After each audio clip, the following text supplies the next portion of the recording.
อยู่หัวตั้งให้เป็นของสูงพระยาราชาเศรษฐีจีนคนนี้คือพระยาพิพิธจีนดูเหมือนจะเป็นคนเดียวกับหลวงพิพิธซึ่งเป็นทหารเก่าของสมเด็จพระเจ้าตากสินมหาราชแต่ครั้งตั้งตัวใหม่อยู่จันทบุรีในปัจจุบันพวกนี้เป็นลูกจีนในเมืองไทยทั้งสิ้นและทุกๆคนก็มีลูกน้องอยู่มากๆทั้งนั้นในคืนนั้นพญาราชาจีนกิมกังและจีนไทยนัดพบกันที่บ้านสวนของพญาราชาแล้วให้คนไปเชิญคุณเจียนซื่อและคุณเจียนจิ้นมาปรึกษากันด้วยโดยพระยาราชาเล่าเรื่องให้ทั้งสองพี่น้องฟังอย่างละเอียดว่าได้พูดจาคุงเซียมและจีนเจี้ยมเจ้าของเรือสำเภาใหญ่นั้นอย่างไรบ้างสองพี่น้องฟังแล้วตกใจว่าไม่คิดเลยเรื่องจะรามปามใหญ่โตไปถึงเพียงนี้คุงเซียมไม่ควรจะเขียนจดหมายไปเล่าให้ทางเมืองจีนฟังอย่างละเอียดเลยเรื่องนี้ก็เป็นการเมืองอย่างเต็มตำลึงในคืนนั้นพี่น้องทั้งสองได้เข้าเฝ้าสมเด็จพระเจ้าอยู่หัวเมื่อได้กราบทูลให้ทรงทราบอย่างละเอียดแล้วก็หมอบกราบนิ่งอยู่เพื่อคอยฟังว่าจะดำรัสอย่างไรทรงอุเบกขาจริงๆรับสั่งแต่น้อยคำว่า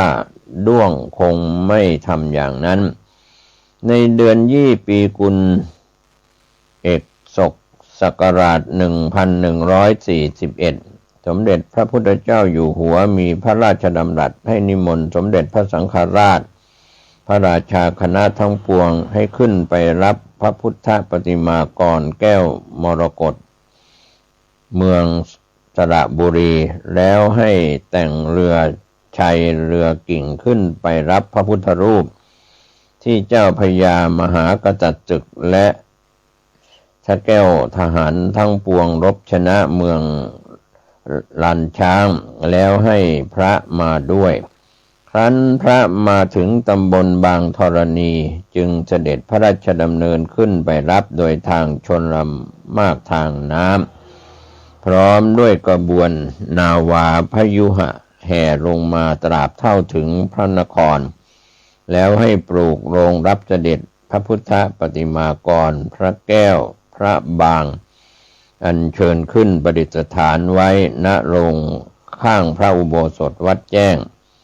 ก็คือวัดอรุณราชวรารามในปัจจุบันภายในพระราชวังตั้งเครื่องสักการะบูชามโหฬารโดยยิ่งใหญ่แล้วมีงานมหรสพถวายพุทธสมโภชครบ3 วันแล้วพระราชทานบำเพ็ญรางวัลแก่เจ้าพญามหากษัตริย์ศึกและท้าวพญานายทัพนายกองทั้งปวงโดยสมควรแก่ความชอบในราชการครั้นถึงวันอังคารขึ้น14 ค่ำเดือน 4ผู้เป็นโจทก์มาฟ้องหลายคนยกข้ออธิกรณ์พระพิมลธรรมวัดโพธารามด้วยข้ออทินนาทานการลักทรัพย์ปาราชิกยกอธิกรณ์พระธรรมโคดมพระอภัยสารทะวัดหงส์และพระพรหมมุนีวัดบางยี่เรือด้วยข้อเมถุนปาราชิกกับติดโดยทางเวชมรรคทางทวารหนักพญาพระเสด็จกราบทูลพระกรุณาดำรัสให้ชำระคดีพระราชาคณะทั้ง4ได้ความเป็นสัตว์จึงให้ศึกเสียแต่พระธรรมโคดมและพระอภัยสารทะนั้นกลับบวชเข้าเป็นเถรและนายอินพิมลธรรมนั้นโปรดให้ตั้งเป็นหลวงธรรมรักษาเจ้ากรมสังฆการีขวานายอินพรหมมุนีเป็นหลวงธรรมาธิบดี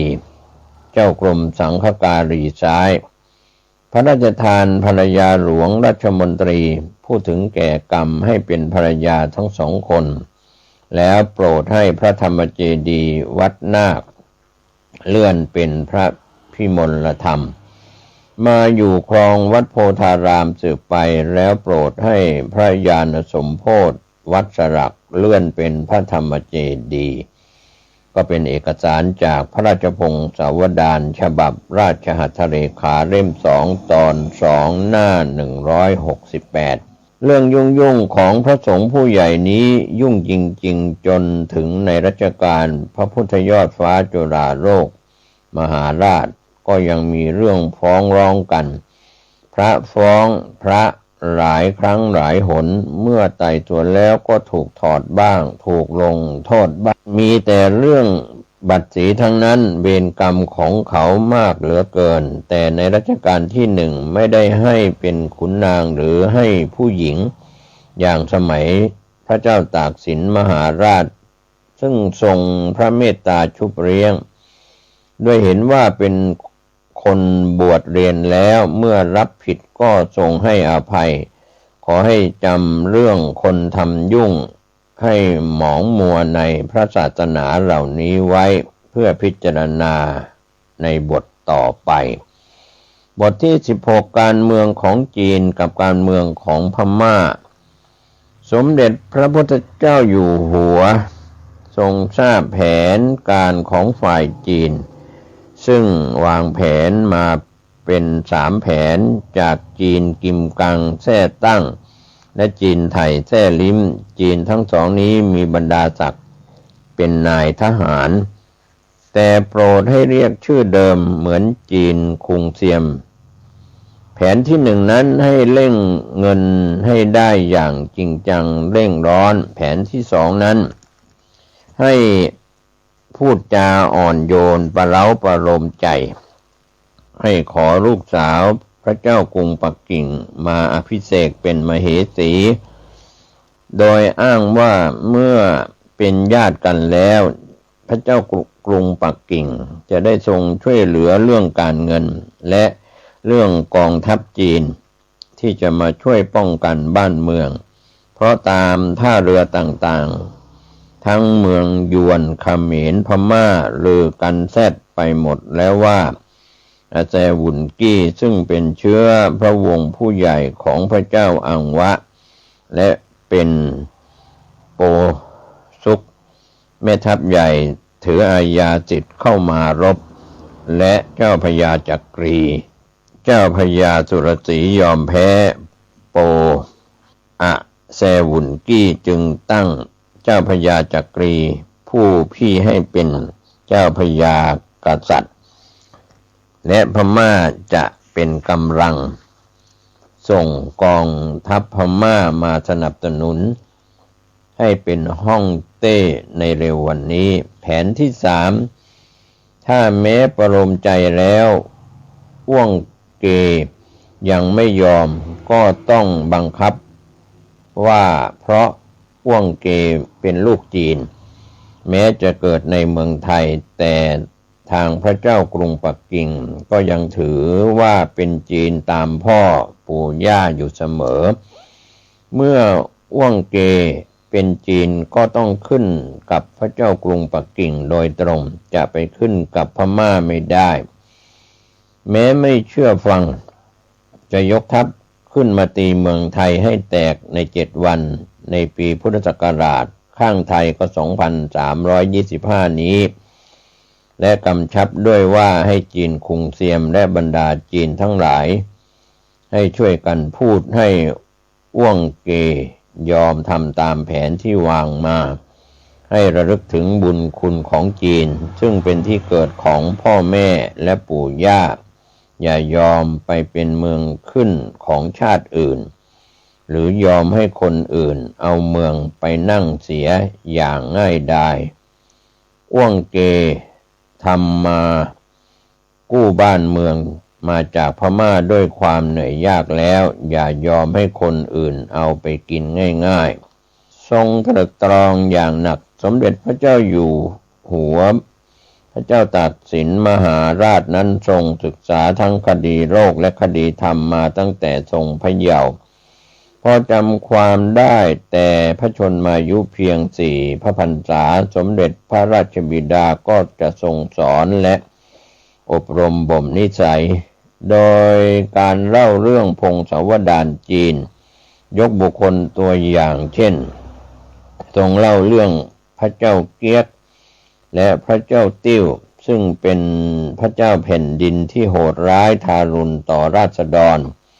ชอบหาความสนุกจากความทุกข์ของผู้อื่นราษฎรพลเมืองต้องได้รับความทุกข์ยากเป็นอันมากส่วนคนพาลก็ได้ใจเห็นพระเจ้าแผ่นดินประพฤติการเหี้ยมโหดต่างๆก็พากันเอาอย่างบ้างบ้านเมืองจึงเดือดร้อนไปทุกหย่อมย่าหาความสุขมิได้พ่อแม่ลูกต้องพรากจากกันกินน้ำตาต่างข้าวต่างน้ำส่วนพระเจ้าเงี้ยวและพระเจ้าซุนนั้นท่านดีมีความรักราษฎรเหมือนพ่อรักลูกปกครองอย่างนึกถึงว่าราษฎรเป็นลูกในอกจะทำอะไรวางกฎหมายบทไหนลงไปก็ต้องนึกก่อนว่าลูกจะเดือดร้อนหรือไม่ถ้ากฎหมายบทนั้นๆที่เจ้าหน้าที่เขาเสนอขึ้นมาจะรุนแรงไปทำให้ลูกราษฎรของท่านต้องลำบากยากใจท่านก็แก้ไขให้ดีขึ้นไม่ให้ลูกราษฎรของท่านทุกข์ยากราษฎรทั้งหลายก็รักท่านเหมือนลูกรักพ่อเพราะท่านทำตัวเป็นพ่อของลูกนั่นเองเรื่องพระเจ้าเงี้ยวพระเจ้าซุนที่รักราษฎรเหมือนลูกซึ่งสมเด็จพระราชบิดาได้ทรงยกมาเป็นตัวอย่างสอนสมเด็จพระพุทธเจ้าอยู่หัวพระเจ้าตากสินมหาราชนี้พระองค์ทรงจำได้อย่างแม่นยำทรงรักทหารเหมือนลูกเวลารับสั่งกับทหารก็จะทรงเรียกพระองค์เองว่าพ่อและเรียกทหารว่าลูกเรื่องนี้พระองค์ทรงตรึกในพระทัยว่าพระองค์รักทหารเหมือนลูกและโดยเฉพาะเจ้าพระยามหากษัตริย์ศึกนั้นพระองค์ก็ทรงพระเมตตารักมากกว่าใครอื่นก็ว่าได้เจ้าพระยามหากษัตริย์ศึกจะทรงชิงราชสมบัติโดยมีทัพหลังของพม่าเข้าสนับสนุนจะเป็นไปได้เชียวหรือเพียงคำยุแย่ของอาแซวุนกี้แม่ทัพใหญ่อายุ72 ปีซึ่งยุแย่ต่อหน้าทหารทั้งหลายมีพิษสงมากอยู่เพราะทหารพม่าคงพูดกันแซดไป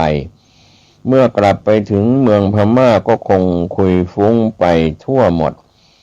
ตามท่าเรือจึงมีเรื่องพูดกันจนถึงคนจีนได้ยินถนัดและเรื่องก็กลับมากระทบเข้ามาถึงเมืองไทยอย่างนี้ทรงพระราชดำริที่จะหาเงินใช้หนี้สินที่จีนคุงเซียมไปยืมมาให้ซื้ออาวุธซื้อเสื้อผ้าอาหารโดยให้เจ้าหน้าที่กรมท่าจัดสินค้าลงบรรทุกเรือออกไปขาย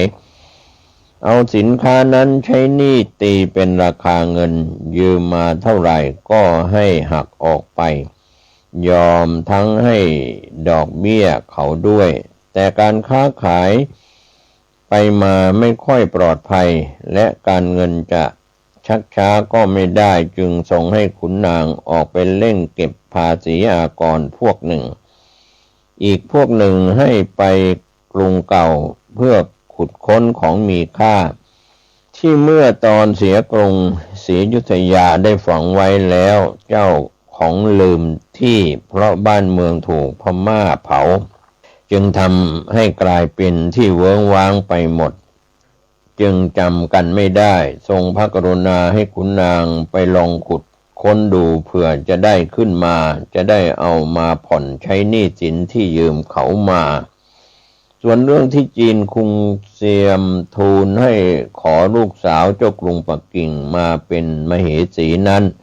ความจริงไม่เคยพอพระทัยเลยเคยทูลถาม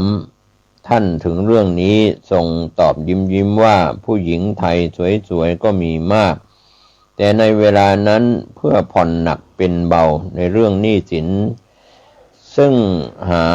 ใช้เขาไม่ทันก็ไม่ทรงปฏิเสธในเรื่องนี้แล้วแต่จีนคุงเซียมจะจัดการอย่างไรแต่ก็มิได้เคยทรงแต่งพระราชสารไปเลยตามแผนที่3ซึ่งจีนจะยกทัพเข้ามาทำเป็นว่ามาช่วยพระองค์ให้พ้นจากมือพม่านั้น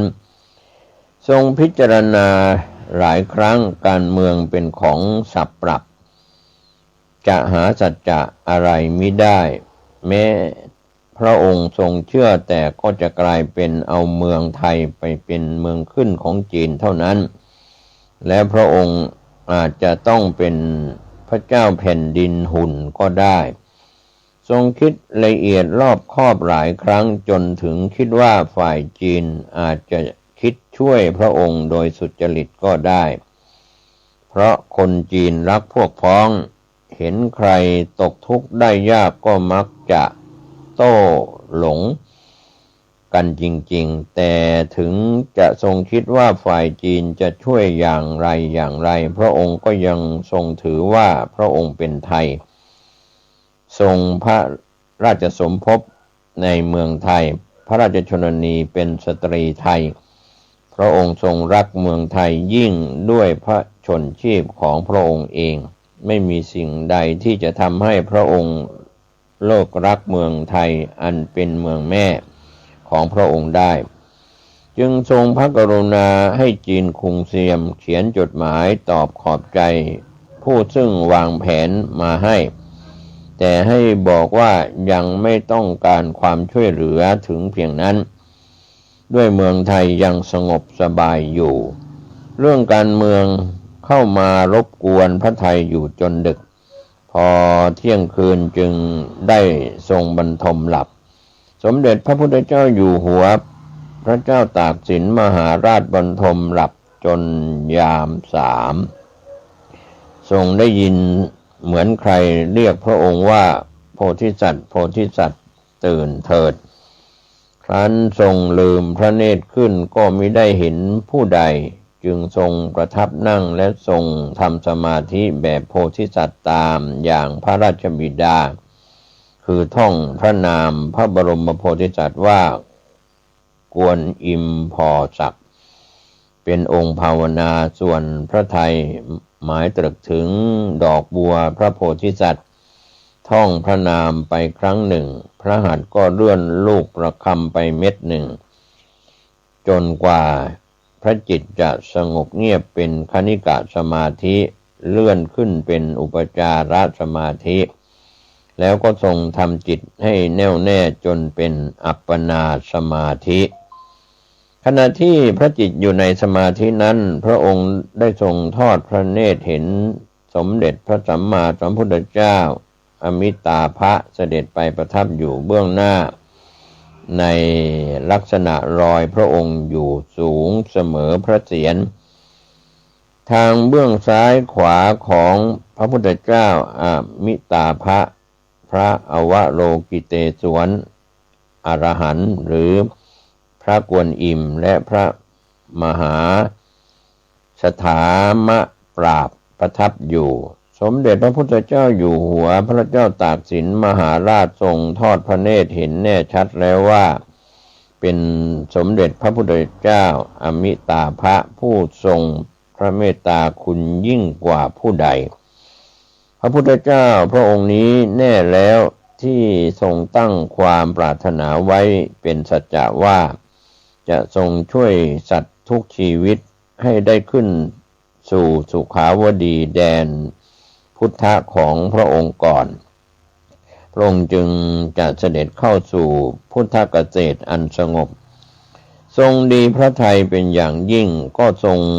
กราบทูลเรื่องราวความลำบากที่พระองค์กำลังทรงได้รับอยู่นั้นให้ทรงทราบทุกประการสมเด็จพระสัมมาสัมพุทธเจ้าพระอมิตาภะทรงสดับเรื่องราวนั้นแล้วทรงรับเป็นพระธุระโปรดให้พระอวโลกิเตศวรช่วยเหลือทันทีโดยมีพุทธบัญชาว่าขอท่านจงช่วยโพธิสัตว์เจียนศีลสิทธิ์ของท่านเถิด แล้วเสด็จกลับพร้อมพระมหาสถามปราบพระวโรกิเตศวรทรงปรากฏให้สมเด็จพระเจ้าตากสินทอดพระเนตรเห็นใน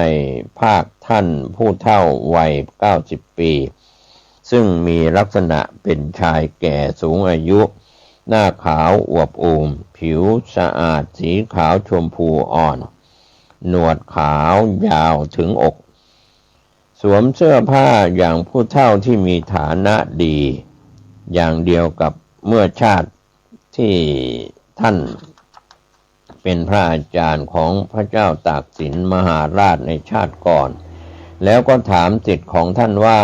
โพธิสัตว์เจียนศิลป์จำเราได้ไหมเราคืออาจารย์ของเจ้าตั้งแต่ชาติก่อนๆอย่างไรเล่า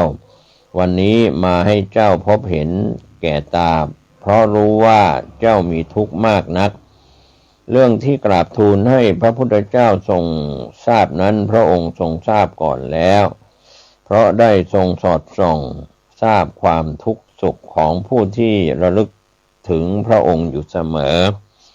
โพธิสัตว์เจียนศิลป์ฟังให้ดีนะเวลาของเจ้าเหลือน้อยแล้วจงรีบทำให้จิตให้ผ่องใสและออกบรรพชาอุปสมบทโดยเร็วอย่ายึดอย่าติดในสิ่งใดในทางโลกเลยเจ้าได้ช่วยชาติบ้านเมืองและพระศาสนามาพอสมควรแล้วจงวางมือให้โพธิสัตว์องค์อื่นเขาทำบ้างเรื่องสำคัญที่เจ้าปรารภนั้นเพราะเขาศรัทธาเจ้าเขาจึงอยากจะช่วยแต่ถ้าให้เขาช่วยแผ่นดินจะแยกเป็น2 ฝ่ายเจ้าก็ไม่ต้องการเจ้าจงคิดทำอย่างใดอย่างหนึ่งให้พวกพ้องของเจ้าเขาหมดศรัทธาในตัวเจ้าเขาจะได้ไม่มาวุ่นวายในเมืองนี้คนที่จะมาทำการกู้บ้านเมืองแทนเจ้าคือคนที่เจ้าตั้งให้เขาเป็นใหญ่กว่าคนทั้งหลายเขาเป็นโพธิสัตว์ฝ่ายช่วยบ้านเมืองเหมือนกันเขาจะตั้งตัวได้ดีอย่าเป็นห่วงเลยจงห่วงแต่ตัวของเจ้าเองเถิดจวนเวลาแล้วอีก180 ปีคนจะรักและนับถือเจ้ามากเรื่องหมองมัวจะถูกเปิดเผยออกโดยโพธิสัตว์ด้วยกันช่วยเหลือเจ้าจงคิดอ่านทำให้คนหมดศรัทธาในตัวเจ้าแล้วหนีออกไปอุปสมบทเสียจะได้กุศลเพิ่มขึ้นเพราะการลงมาครั้งนี้ได้กุศลก็จริงแต่ปนบาปอยู่ท่านสอนแล้วท่านก็จะกลับสมเด็จพระพุทธเจ้าอยู่หัวพระเจ้าตากสินมหาราชทรงแปลกพระทัยว่าพอคิดว่าจะทรงถามพระอาจารย์ท่านก็ตอบก่อนทุกทีเหมือนท่านทรงทราบเรื่องในพระทัยทุกอย่างแล้วท่านก็รีบตอบเพราะถ้าให้ถามจิตที่กำลังอยู่ในสมาธิก็จะเคลื่อนทำให้เห็นภาพพร่าหรือมัวไปหรือถ้าจิตเคลื่อนจากสมาธิมากภาพพระอาจารย์และเสียงนั้นก็จะหายไปด้วยท่านจึงรีบตอบโดยไม่ต้องให้ถามผมเกษตรเพชรสำริดบรรณาธิการข่าวก้าวหน้านิวก็ถ่ายทอดเอกสารเป็นเสียงใครฆ่าพระเจ้าตากสินก็เป็นเรื่องราวที่ท่านผู้ฟังจะต้องใช้วิจารณญาณในการรับรู้รับทราบข้อมูลในเชิงประวัติศาสตร์เหล่านี้ก็จะได้สติปัญญาได้ความรู้ความฉลาดจากการศึกษาประวัติศาสตร์นั้นเป็นส่วนของเรื่องอดีตการนานมาแล้วมีข้อเท็จจริงอย่างไรก็จะเป็นที่รู้ในวินยูชนทั้งหลายวันนี้ขอให้ท่านได้ศึกษาประวัติศาสตร์เหล่านี้อย่างชาญฉลาดรอบคอบอย่าได้มีอคติในส่วนที่เพราะรักเพราะชังเพราะหลงเพราะกลัวเกิดขึ้นท่านก็จะสุขกายสบายใจทั้งในภพนี้และภพหน้าสวัสดีครับ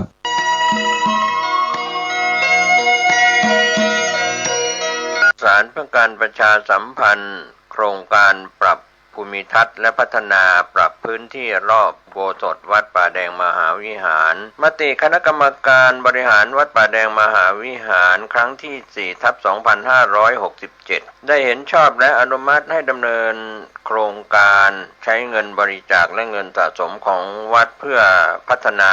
ปรับพื้นที่ของวัดป่าแดงมหาวิหารจึงขอเชิญชวนผู้มีจิตศรัทธาร่วมพัฒนาเพื่อถวายเป็นพระราชกุศลถวายพระเจ้าสามฝั่งแกนและพระเทวีพระเจ้าติโลกราชพระเมืองแก้วและอดีตเจ้าอาวาสวัดป่าแดงมหาวิหารมีพระญาณคัมภีร์พระมหาสวามีโพธินันทะครูบาเจ้าศรีวิชัยพระอธิการอินแก้วอรินทโรครูบาอ่องขอเชิญชวนผู้มีจิตศรัทธามีเจตนาร่วมในข่าวครั้งนี้โอนเงินผ่านธนาคารกรุงไทยสาขาสุเทพชื่อบัญชีวัดป่าแดงมหาวิหารเลขที่บัญชี 521-064-7501 สอบถามรายละเอียดเพื่อร่วมทำบุญได้ที่ 0818815690 ก็เป็นโครงการปรับภูมิทัศน์และพัฒนาปรับพื้นที่รอบอุโบสถวัดป่าแดงมหาวิหารตำบลสุเทพอำเภอเมืองเชียงใหม่จังหวัดเชียงใหม่โครงการนี้เริ่มดำเนินการท่านที่จะร่วมบุญร่วมกุศลร่วมอนุโมทนาได้บุญได้กุศลได้ความดีโดยทั่วหน้ากัน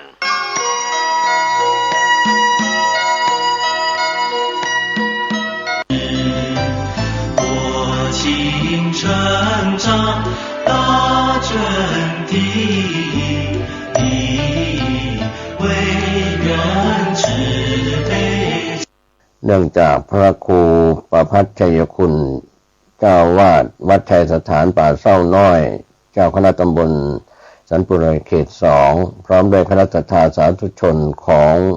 วัดชัยสถานป่าเศร้าน้อยร่วมกับศรัทธาภายนอกร่วมกันบูรณะวิหารของวัดเสร็จสิ้นไปแล้วในช่วงท้ายขณะนี้ทางวัดได้บูรณะศาลาพระมหาโพธิสัตว์เจ้าแม่กวนอิมภายในวัดขอเชิญชวนผู้ใจบุญร่วมสร้างบุญสร้างบารมีติดต่อสอบถามได้ที่พระครูประภัสชัยคุณเจ้าวาดวัดชัยสถานป่าเศร้าน้อยเจ้าคณะตำบลสันปุเรเขต 2อำเภอดอยสะเก็ดจังหวัดเชียงใหม่โทรศัพท์ 0876572276 ได้ทุกวันก็เป็นงานบุญงานกุศลบูรณะคณะสงฆ์คณะศรัทธาของวัดชัยสถานป่าเศร้าน้อยได้บูรณะวิหารและถาวรวัตถุภายในวัดจนถึงช่วงท้ายบูรณะศาลาพระมหาโพธิสัตว์เจ้าแม่กวนอิมก็เป็นการเสร็จสิ้นในการบูรณะปฏิสังขรณ์ก็ขอท่านผู้ใจบุญร่วมสร้างร่วมบูรณะได้บุญได้กุศลได้ความดีโดยทั่วหน้ากัน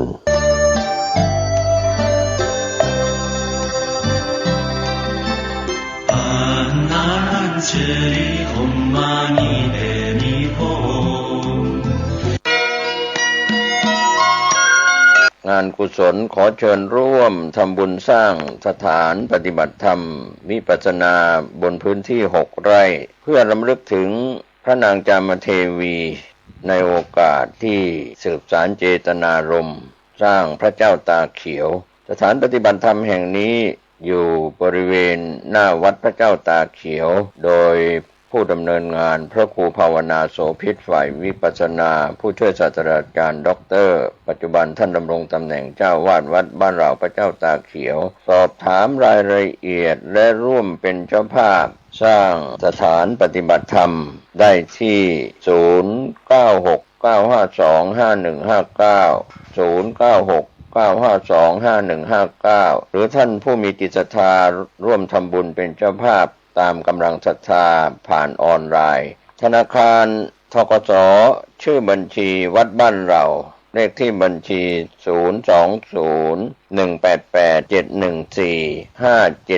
020-188-714-571 ก็เป็นการสร้างสถานปฏิบัติธรรมวิปัสสนาบนพื้นที่6 ไร่หน้าวัดบ้านเราพระเจ้าตากเขียวก็เป็นการสืบสานเจตนารมณ์ พระนางจามเทวีจากยุคอดีตจนถึงปัจจุบันท่านร่วมบุญร่วมสร้างสถานปฏิบัติธรรมวิปัสสนากรรมฐานได้บุญได้กุศลอันยิ่งใหญ่ขอเชิญท่านร่วมตามกำลังศรัทธาโชคดีกับการสืบสารเจตนารมณ์พระนางจามเทวีในคราวครั้งนี้ได้บุญได้กุศลได้ความดีโดยทั่วหน้ากัน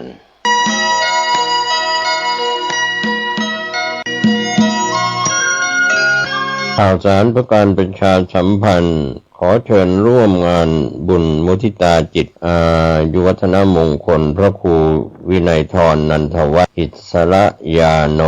ผู้ช่วยเจ้าวาดวัดดอนตันอำเภอแม่ริมจังหวัดเชียงใหม่ฉลองสมโภชครบรอบวัดดอนตัน288ปีรับเป็นเจ้าภาพโรงทานเจ้าภาพจตุปัจจัยทายธรรมถวายสังฆทานรวมไปถึงถวายโรงศพติดต่อสอบถามได้ณวัดดอนตันตำบลเมืองแก้วอำเภอแม่ริมจังหวัดเชียงใหม่วันเสาร์ที่9พฤษภาคม2569ได้บุญได้กุศลได้ความดีโดยทั่วหน้ากัน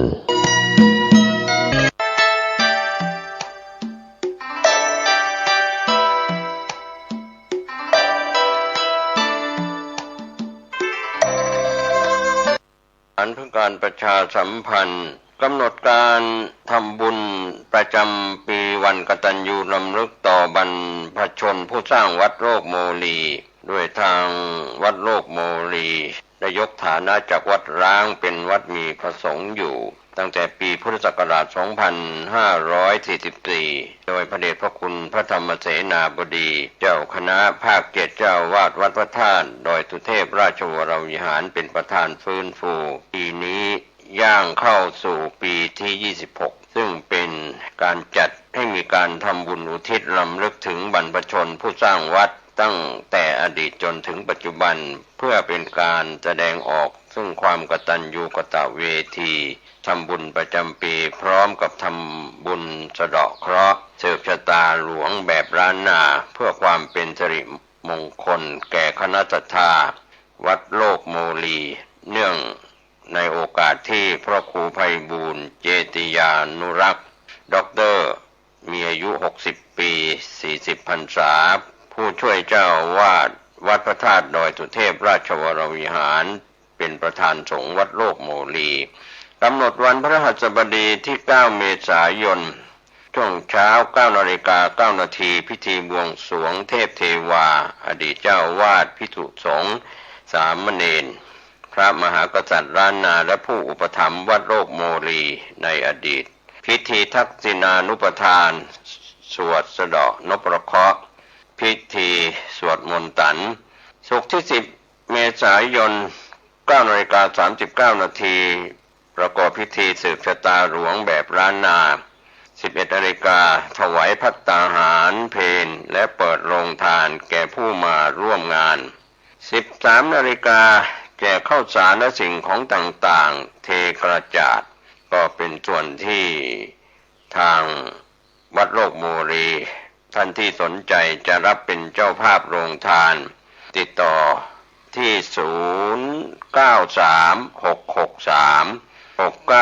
0936636966คุณกรถวยรูครับก็เป็นส่วนที่เป็นผู้ประสานงานก็เป็นกำหนดการงานทำบุญประจำปีวันกตัญญูรำลึกต่อบรรพชนผู้สร้างวัดโลกโมลีได้บุญได้กุศลจัดงาน2 วัน9 และ 10 เมษายนที่วัดโลกโมลีได้บุญได้กุศลได้ความดีโดยทั่วหน้ากัน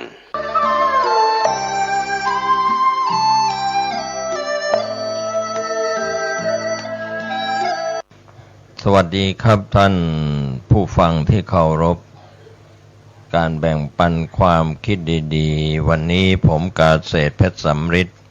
วิทยากรก็จะนำเรื่องของพุทธประวัติจากอดีต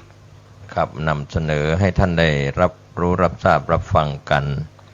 ก็เป็นการนึกถึงภาพในขณะที่พระมหาบุรุษแสวงหาโมกขธรรมก่อนการตรัสรู้ขององค์สมเด็จพระสัมมาสัมพุทธเจ้าภาพที่แม่พระธรณีบิด พระเกศามวยผมเกิดเป็นสมุทธาราพยามารก็พ่ายแพ้แก่พระบารมีของพระมหาบุรุษนั้นสถานที่ที่พระมหาบุรุษประทับนั่งเพื่อทรงบำเพ็ญเพียรทางใจแสวงหาทางตรัสรู้ก็อยู่ที่โคนต้นศรีมหาโพธิ์เราเรียกว่าโพธิบัลลังก์พญามารนั้นออกมากล่าวตู่ว่าเป็นสมบัติของตนส่วนพระมหาบุรุษก็ทรงกล่าวแก้ว่าบังเกิดขึ้นด้วยผลแห่งบุญบารมีของพระองค์ที่ทรงบำเพ็ญมาแต่ชาติปางก่อนแล้วก็ทรงอ้างพระนางธรณีเป็นพยานพระธรณีก็มิอาจดำรงกายอยู่ได้ก็อุบัติบันดาลเป็นรูปนารีผุดขึ้นจากพื้นปฐพีแผ่นดินครับกล่าวเป็นพยานพระมหาบุรุษพร้อมกับบีบน้ำออกจากมวยผมน้ำนั้นก็คือสิ่งที่เราเรียกว่าทักษิโนทก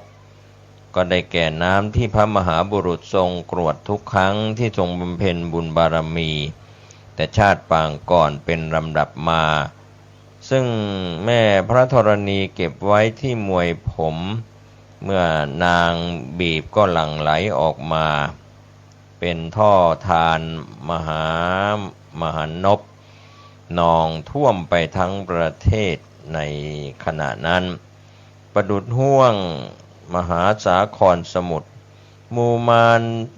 ทั้งเสนาทั้งหลายก็มิอาจดำรงกายอยู่ได้ก็ลอยไปตามกระแสน้ำปราศนาการไปสิ้นนะครับเรียกว่ามาลายไปสิ้นเลยครับส่วนคิรีเมฆลัคชินทรที่นั่งทรงพระยาวัสวดีก็มีบาทาอันพลาดมิอาจตั้งกายตรงอยู่ได้ก็ลอยตามชนทานไปตราบเท่าถึงมหาสาครพญามารก็พ่ายแพ้ไปในที่สุดอันนี้ก็เป็นเรื่องของบุคลาธิฐานยกบุคคลเรื่องของพญามารที่ผจญพระมหาบุรุษก่อนการตรัสรู้ถ้าจะพิจารณาเป็นธรรมาธิฐานมารนั้นก็คือกิเลสที่มีอยู่ในจิตในใจของคนเราและสัตว์โลกทั้งหลายเป็นสิ่งที่ตรงกันข้ามกับสติปัญญาจะเป็นเครื่องรู้บาปรู้บุญรู้คุณรู้โทษกิเลสเครื่องเศร้าหมองยินดีในการทำชั่วของคนเห็นใครทำดีจึงขัดขวางพระมหาบุรุษก่อนได้ตรัสรู้เป็นพระพุทธเจ้านั้นในพระทัยก็ยังมีกิเลสเครื่องเศร้าหมองอยู่แต่ก็เป็นกิเลสที่กำลังจะหลุดจากขั้วพระทัยกิเลสนี้คือความห่วงใยคิดถึงความหลังคิดถึงความสุขในราชสมบัติและก็บ้านเมืองแต่ก็ทรงชนะกิเลสเหล่านี้ได้ด้วยบารมีที่ทรงบำเพ็ญมาดังนั้นบารมีก็คือความดี